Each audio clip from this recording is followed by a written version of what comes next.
Greeting of His Holiness Pope Leo XIV to pilgrims from Denmark, Ireland, England, Wales, and Scotland. This took place at Clementine Hall on Saturday, July 5th, 2025.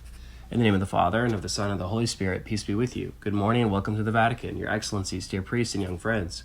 I'm pleased to greet all of you on the occasion of your pilgrimage to Rome during this Jubilee year, which, as you know, is focused on the theological virtue of hope. In particular, I welcome the young people from the Diocese of Copenhagen, which is this group, together with the teachers from Ireland, England, Wales, and Scotland.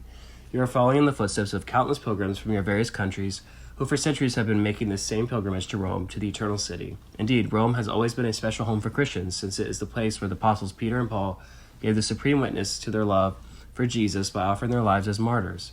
As a successor of Peter, I wish to express my gratitude for your presence here, and I pray that by visiting the various holy sites you may draw inspiration and hope from the profound example of how the saints and martyrs imitated Christ. A pilgrimage has a vital part to play in our life of faith, for it removes us from our homes and our daily routines. It gives us time and space to encounter God more deeply. Such moments always help us to grow, for through them the Holy Spirit gently fashions us to be ever more closely conformed to the mind and heart of Jesus Christ. In a particular way, dear brothers and sisters, young people gathered with us this morning, remember that God has created each one of you with a purpose and a mission in this life. Use this opportunity for listening, for prayer, so that you may hear more clearly God's voice calling you deep within your hearts. I would add that today so often we lose the ability to listen, to really listen. We listen to music, we have our ears flooded constantly with all kinds of digital input, but sometimes we forget to listen to our own hearts, and it's in our hearts that God speaks to us, that God calls us and invites us to know Him better and to live in His love. And through that listening, you might be open to allowing God's grace to strengthen your faith in Jesus. There's reference to Colossians 2:7, so that you might more readily share this gift with others. And addressing you, dear teachers, what I have just said to the young people applies equally to you, especially given your important role in the formation of today's youth, children, teachers, young adults. That they will look up to you as models in life, models of faith.